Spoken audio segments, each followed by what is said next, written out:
I love LinkedIn because I can target people I need to speak to, but it doesn't have the same ease of use as, say, Facebook. Welcome to Pipelineology, the business-to-business podcast for agencies, consultants, coaches, and businesses looking to build a pipeline of hot prospects ready to buy their products and services. Never wonder where your next client is coming from. To learn more about our strategies, services, and for resources on building your sales pipeline, visit pipelineology.com. Now, on to the show. All right, Neville, welcome to the show. Glad you're here. Yeah, it's a pleasure to be here, Gary. Well, I am excited to be talking about LinkedIn ads with you today. So I guess before we get started on that, but for anybody who's not familiar with you, can you just give a little bit of background about yourself and how we got here? Yeah, absolutely. So I've been doing LinkedIn marketing for over 3 years at this point, really dialed in on just B2B as, a common space, a few specific niches that we specialize in. And, for a lot of, the normal basis of a LinkedIn agency is running regular marketing and, prospecting, which is still great. And it is extremely effective. But, just like with Facebook, the market is always changing. Platforms are always changing. And, if you want to be where people are, where the company's headed, like making sure LinkedIn ads are more effective, you want to be at the forefront of that. So we started just working towards LinkedIn, implementing a lot of strategies, testing with our own ad budgets. And we really dialed in foolproof LinkedIn strategy that pretty much gets you speaking to qualified decision makers. And Gary liked it so much, he wanted me to come on and share it with the team. Indeed, I am excited. This is one of those topics that I'm personally very interested in, as I've not managed to get good results on this. So I'm be taking notes right along with everybody else as we talk. So I guess maybe first things first is, as far as LinkedIn ads go, who are they a good fit for? What types of companies, who should be on the platform advertising? Yeah, that's a great question. Really, as long as you have a high ticket service, you could be a consultant, be in the healthcare space, insurance, construction, as long as your decision makers are on the LinkedIn platform and they're actively using LinkedIn, then this should work for you. But this should not be something that you try if you have your last $2,000 in your, and you'd like say throwing a Hail Mary and hoping LinkedIn ads will work for you and save your business. This is for people who are already generating leads, already generating business, and they want more, and they have kind of the solid infrastructure to keep up with the demands and the price, because LinkedIn ads is more expensive than, say, Facebook or Google. Right. So this is really a scaling type of strategy. Yeah, I mean, it's good.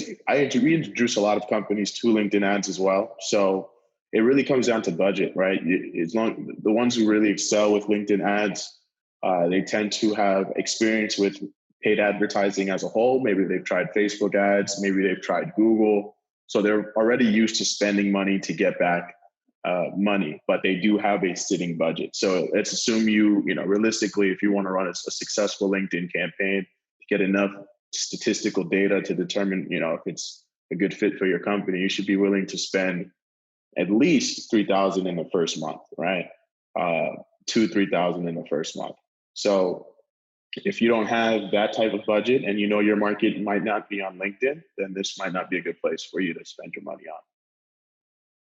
Okay. And I know for a lot of people, they have kind of two impressions, maybe three, of what LinkedIn ads are. Is that, and I think you've kind of touched on a little bit of it, is that they are an expensive platform to be on, that the ads are perhaps not as effective as others, and that it's really kind of a Fortune 500 type of place to play. So I guess which of those are true and what's not so much? Yeah, I'll say everything. Yeah, it's not a place you want to really, play around with your ad spend. You need to come in there with a proven idea, something that you're actually testing. As far as the Fortune 500, I won't necessarily agree with that. We have clients who are pretty much 2-3 man shows. They might be a software development company. It could be company that has a software, right, as a service. So it's a place where where you would probably do organic prospecting on. If your strategy is working with via organic prospecting, it will definitely work with paid advertising, because with organic you're pretty much limited to second degree contacts. If you're sending emails out, that's when you could pretty much reach out to third degree contacts. But outside of that scope, you're really limited to who actually responds to your message. Whereas when you're spending money on advertising and your market is already converting with organic, you know that if you get enough people to see your offer as they're scrolling through, it could be effective for you, right? So the ones typically, people think the bigger companies are the companies that can actually play on LinkedIn because they have the budget, but there's a bunch of strategies which we'll probably go into later on this call, which can help you get the lowest cost per lead and then really scale up and then have a back end infrastructure to turn them into book calls for the company. Very cool. So one thing you had mentioned is if you already have an organic strategy, and well, that's something that, as you know, that's something near and dear to my heart, something I really like to do. Yeah. So let's say I have an organic strategy and it's working and I'm getting booked meetings from that. How would you tie together then a paid ad strategy?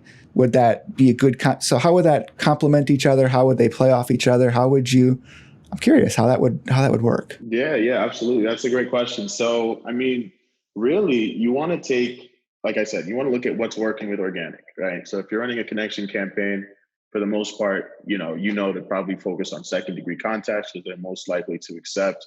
Third degree, you don't want to send them any type of connection message, but they're better off if you're going to send like an email or an in-mail via LinkedIn, right? So pretty much what you want to do is to tie it in with paid, you want to, let's assume we're generating leads with paid advertising to the same market that we generated with organic, right?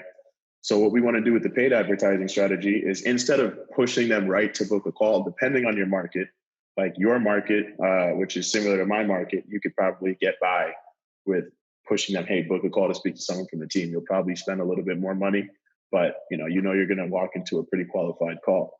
But if that's the case for a lot of companies, and even for us, if you want to get a lower cost per lead, your strategy should be providing actual value to them, right? So similar to how you do it with organic, where I assume in the messages, you're probably looking to spread some type of value to them to show them that you guys know what you're doing before you actually get them to the call.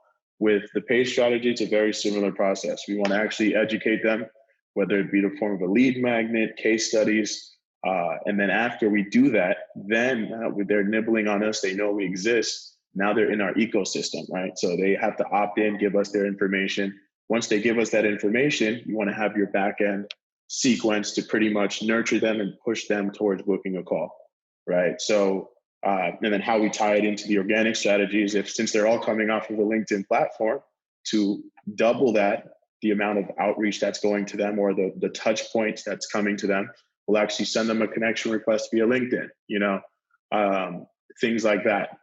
And when you combine all these different elements together, you're creating an extremely dialed in personal marketing flow, where when they see it, they're like, wow, like they're seeing it from the outside looking in, and they're like, I would love to have that in my business, right? So it's just taking the best of both worlds, putting them together, and then repackaging it up as a service. Very cool. So I guess then, as you're kind of talking about that, it made me wonder, are the targeting options on the ad platform similar to what I'm going to find, say, in Sales Navigator? Is it totally different? Is it, curious how my targeting options work for advertising? Yeah, so great question. With Facebook advertising, you have the platform. LinkedIn has worked really hard to mirror what Facebook is doing as far as the UI, the interface, and they've done a pretty good job. It's still clunky at places, but for the most part, you could get a lot. If you have a good understanding of Facebook advertising, it won't be too much of a headache to try to migrate over to LinkedIn. Now, as far as targeting goes, LinkedIn is by far the best place to target for B2B decision makers. You can't, there's no other way around it. Like, people are on LinkedIn. It's a serious minded platform. So the mindset of these users as they're scrolling through LinkedIn is completely different than the mindset of someone who's scrolling through Facebook. So that's where we're coming in and we're switching up the game, right? So with targeting, aside from targeting by the actual roles, the industries, the sizes of the companies, the years of experience, you can also target by skills, which is huge. So if you know your specific market has very specific skills, then you want to actually, when you do your customer research, or if you know who exactly your ideal client is, you can target them based off of skills, and it will really give you a tight group of individuals who match your criteria down to a T. So that's something you can't do with Facebook because it's really just interest based. LinkedIn is using legit what they've put on their profiles to target, which is even stronger, right? So yeah, I mean, that would pretty much sum up as far as targeting goes. I wouldn't really. I would definitely say if you're trying to hit the ground running and go after B2B right off the bat, you might spend a little bit more, but you're going to get a qualified call, qualified leads to come in. LinkedIn would be the place to go because as far as targeting goes, you get a bunch of junk if you try to focus on interest with Facebook. So I guess that probably leads to my next question then is say, since, for a lot of us, Facebook is kind of the 900-pound gorilla in the room. Yeah. Compared to LinkedIn, what are the benefits? I know you've kind of mentioned that this is where if I want to reach B2B decision makers, that's, this LinkedIn is my place to be.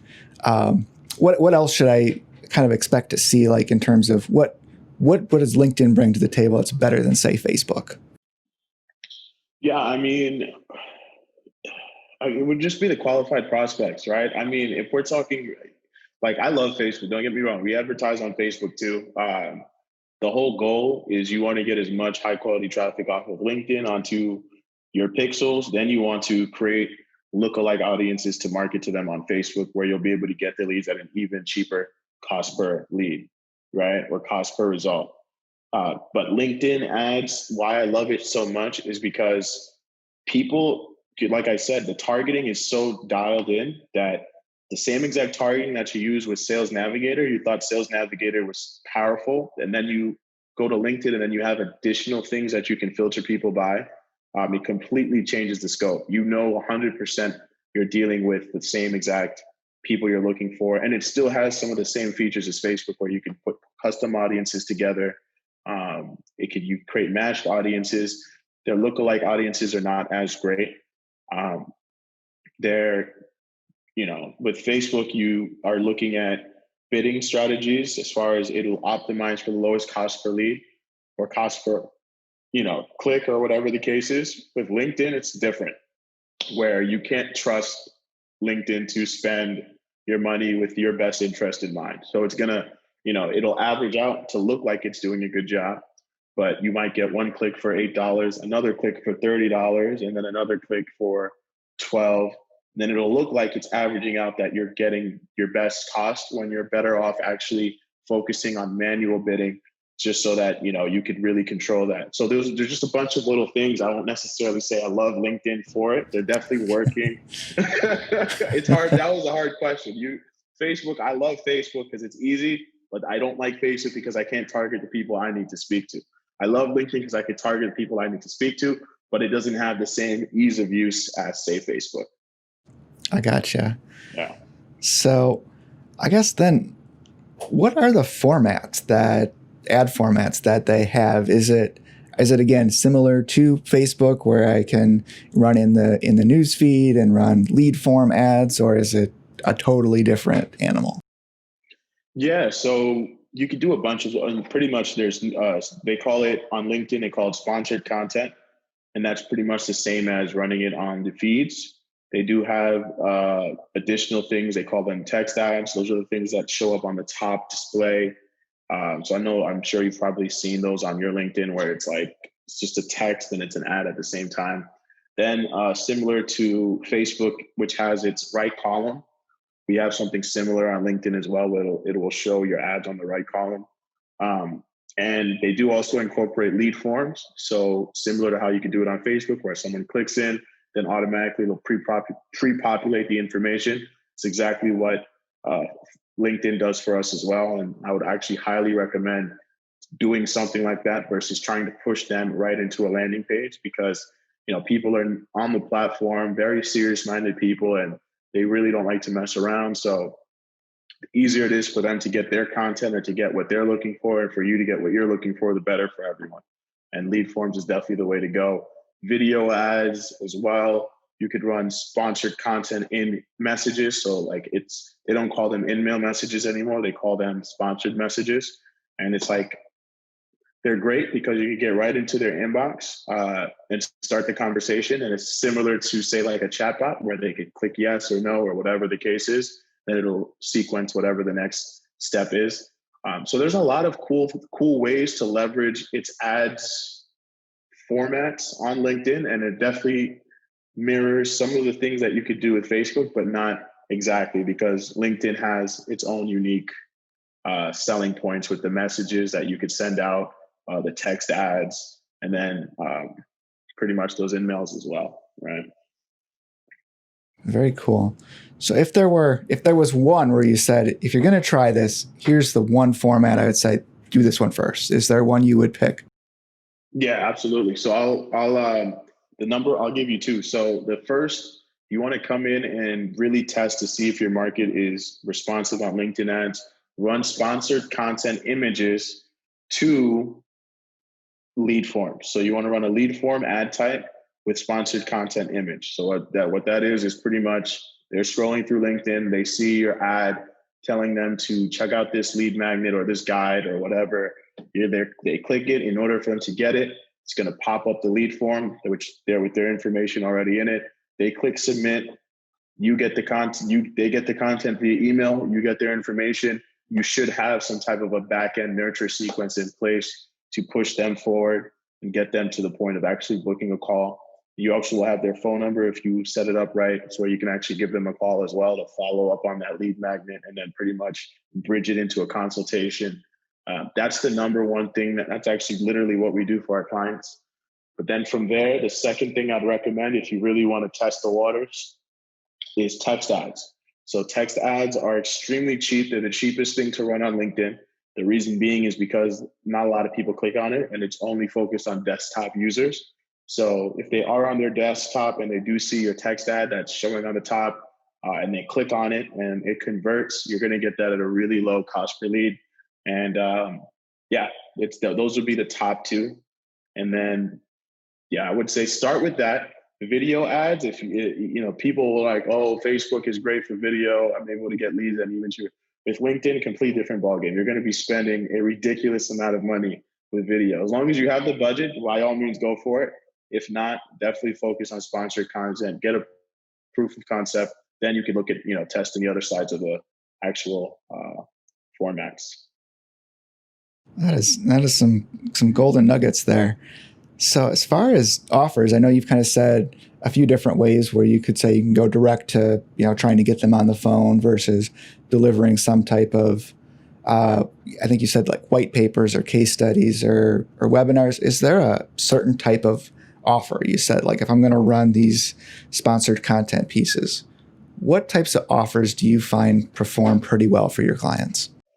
Yeah, so we really run two specific types, right? One will be the content piece, right? When we say lead magnet, that could range between a few different things. It could be a case study, a really strong case study, industry-specific case study.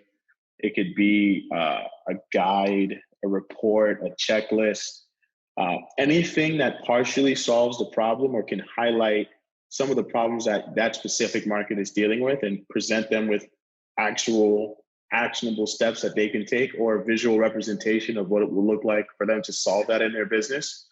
That's golden. Because people are on LinkedIn to consume content and to get better with their businesses. So if you show up as an ad and you're not just trying to sell them, but you're actually providing value and showing them that you know what you're doing, it completely changes the scope. They're going to know, like, and trust you. They're going to have an idea of who your brand is, what you guys do. And now they're in a better place. Now that we've got their information, we can now service them conversion ads, which is what we like to call them. So conversion ads are the types of ads that now that they know you exist, now you can actually send them an ad saying, hey, book a call, a free consultation, or whatever the case is to solve whatever problem it is. Now, that's pretty much, we're retargeting all the ones who come in with conversion ads to push them to your calendar to book a call, right? So that's going to allow you to get people to convert at an even cheaper cost. And that's going to allow you to get people in the funnel, get people to know your business, get people in your ecosystem at an even lower cost, right? So the average on LinkedIn, if you're spending money on ads, realistically, the average company is probably generating leads at about $80 to $150 a lead, right? If you switch it up and you do it the way that we just talked about right now, you could get your lead cost down all the way to like $15, $20 a lead. And then pretty much, run the back end nurture sequences, have all the scripts dialed in, have all those back end pieces that allow you to turn those extremely high quality leads that you're getting at a really cheap price into actual book calls, into actual sales, right? So that's why I say LinkedIn ads is not something you want to get into if there's no infrastructure on the back end to accommodate, all the moving pieces. If you want to get a profitable ROI, this is not something you do if you have a business, you don't really have a sales process, you don't have a CRM, you don't have your own nurture sequence, if people don't book a call, you don't know what to do at that point, then LinkedIn ads will not be for you. Very cool. Do you find that LinkedIn ads scale pretty well? Can they grow pretty quick easily, or is that a pretty tricky thing? So it really depends, right? So it really depends. It's just like Facebook, where at a certain point your ads will exhaust and you're going to have to refresh your creatives. But with LinkedIn ads as well, it's also, it can scale really well. Where Facebook is different is, let's say you have an ad, you're spending $50 on that ad set and it's performing well and you want to scale it up. There's so much conflicting information on what you should do, whether you should raise it by 30 to 50%, every 2-3 days, or if you should just duplicate it and then set it up at a higher budget. But with LinkedIn, you can actually go right in and just raise the budget and it's not going to mess up the results, right? Which is golden. So you don't have to worry about messing anything up.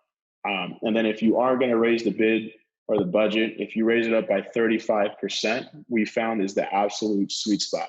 35% increments. I think that's what LinkedIn optimizes for. I've seen it on so many different, parts of when LinkedIn's talking about what you should do. And then also, your ad will only show to X amount of people. That number tends to be thrown out a lot. And we actually tested it with a bunch of our clients. And if you want to scale correctly on LinkedIn and you want to raise your budget on LinkedIn, you should also look to raise, at the same time you raise that budget, you want to raise your bid by 30-35% to allow you to continue to get the most clicks at the lowest cost and then ultimately more leads. Oh, this is some awesome stuff you're sharing. I keep jotting down notes here. What else should I be asking you? What haven't I asked yet that you say, Gary, I got to tell you about this?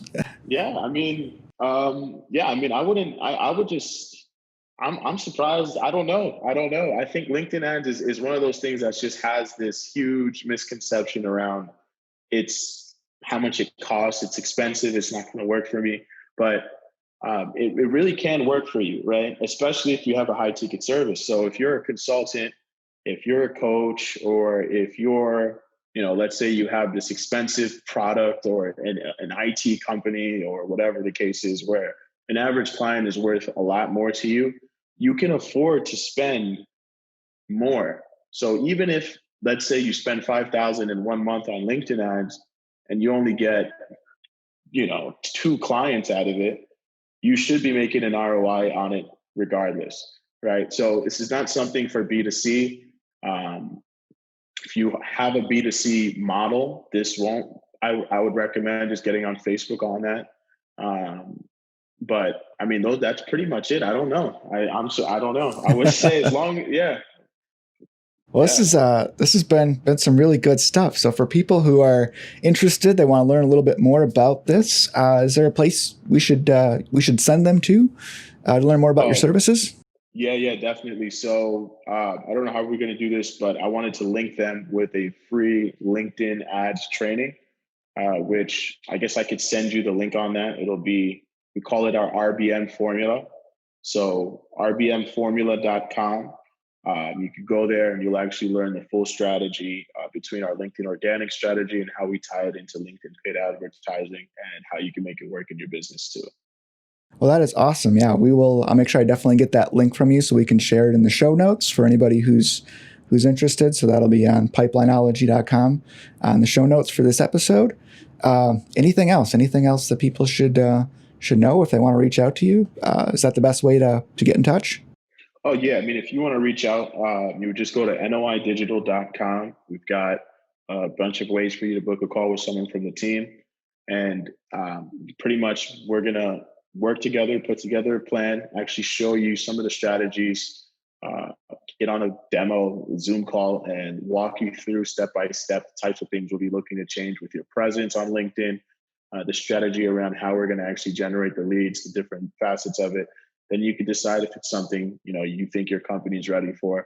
But as long as you have a proven product, you have a proven market, you have a sales process already, and you're looking for a way to generate more opportunities with those hard to reach decision makers.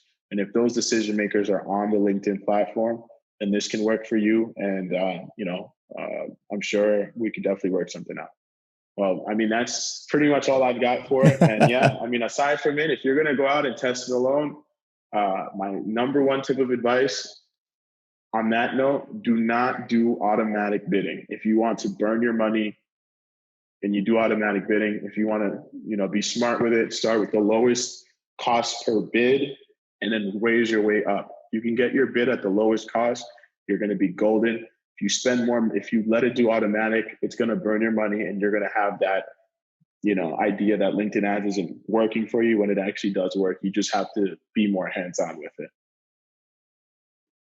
Well, that is awesome. Thank you for sharing all this stuff. I feel like I learned a ton about how to actually make this work. Yeah. And you said NOI Digital, is that the website? Yep. If they want to get in touch with you. All right, yep. We will definitely put that in the show notes. We'll put that resource in the show notes. Neville, thanks so much for coming on. Really appreciate you joining me today. Yeah, Gary, it was a pleasure, man. I look forward to, continuing to see the episodes build. You've got an amazing podcast here, and I'm definitely humbled to be a guest on the show. So thank you. Well, my pleasure. I'm glad to have you. And we'll probably have to get you on again in the future sometime. Talk more about some of this stuff. Definitely. All right. Sounds good. Take care, Neville. Thanks for coming on. No problem. Bye. Thanks for listening to the Pipelineology podcast. We hope you enjoyed today's episode and look forward to seeing you on the next one. If you enjoyed this episode, please consider giving us a review on iTunes, Spotify, or wherever you listen to podcasts.